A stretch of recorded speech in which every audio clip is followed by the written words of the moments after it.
ಹೊಳಲ್ಕೆರೆ ತಾಲೂಕಿನ ಸರ್ಕಾರಿ ನೌಕರರ ಸಂಘದ ವತಿಯಿಂದ ನೌಕರರಿಗೆ ನಾಯಕತ್ವ ಗುಣಗಳ ಕಾರ್ಯಾಗಾರ, ಉತ್ತಮ ಸೇವಾ ನೌಕರರಿಗೆ ಪ್ರಶಸ್ತಿ ಪ್ರದಾನ ಸಮಾರಂಭ ಹಾಗೂ ಸರ್ಕಾರಿ ನೌಕರರ ಸಂಘದ ಸರ್ವ ಸದಸ್ಯರ ಮಹಾಸಭೆಯನ್ನು ಹೊಳಲ್ಕೆರೆ ಪಟ್ಟಣದಲ್ಲಿ ಶನಿವಾರ ಅದ್ದೂರಿಯಾಗಿ ಆಯೋಜನೆ ಮಾಡಲಾಗಿತ್ತು.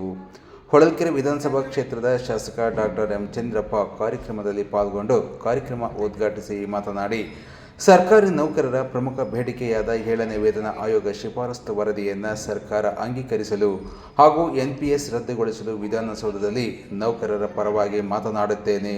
ಅದೇ ರೀತಿಯಾಗಿ ನೌಕರರು ಸರ್ಕಾರಿ ಕೆಲಸವನ್ನು, ಸಾರ್ವಜನಿಕರ ಕೆಲಸವನ್ನು ದೇವರ ಕೆಲಸವಂತೆ ಪ್ರಾಮಾಣಿಕವಾಗಿ ಕರ್ತವ್ಯ ನಿರ್ವಹಿಸಿ ಸಮಾಜದ ಕಲ್ಯಾಣಕ್ಕೆ ಶ್ರಮಿಸಬೇಕು. ಜನರ ಕಲ್ಯಾಣಕ್ಕೆ ನಾವು ನೀವು ಗಾಡಿಯ 2 ಚಕ್ರದಂತೆ ಕೆಲಸ ಮಾಡಿದಾಗ ಮಾತ್ರ ಸಮಾಜದ ಕಲ್ಯಾಣ ಸಾಧ್ಯ. ಹಾಗಾಗಿ ಪ್ರತಿಯೊಬ್ಬ ನೌಕರರು ಸಾರ್ವಜನಿಕರ ಕೆಲಸವನ್ನು ದೇವರ ಕೆಲಸ ಎನ್ನುವ ಭಾವನೆಯಿಂದ ನಿರ್ವಹಿಸಿದಾಗ ಮಾತ್ರ ಸಮಾಜದ ಪ್ರತಿಯೊಬ್ಬರಿಗೂ ಸರ್ಕಾರದ ಸೌಲಭ್ಯ ಕಲ್ಪಿಸಿಕೊಡಲು ಸಾಧ್ಯ. ಆ ಮೂಲಕ ಜನರ ಋಣ ತೀರಿಸಲು ಪ್ರತಿಯೊಬ್ಬರು ಚಿಂತಿಸಬೇಕು ಎಂದು ಕರೆ ನೀಡಿದರು.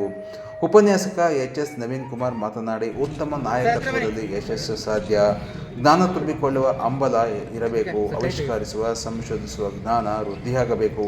ಜ್ಞಾನ ಬಲದಿಂದ ಮಾತ್ರ ಸದೃಢ ಸಮಾಜ ಕಟ್ಟಲು ಸಾಧ್ಯ ಎಂದು ತಿಳಿಸಿದರು. ಹೊಳಲ್ಕೆರೆ ತಾಲೂಕು ಸರ್ಕಾರಿ ನೌಕರರ ಸಂಘದ ಅಧ್ಯಕ್ಷರಾದ ಲೋಕೇಶ್ ಅಧ್ಯಕ್ಷತೆ ವಹಿಸಿ ಮಾತನಾಡಿದರು.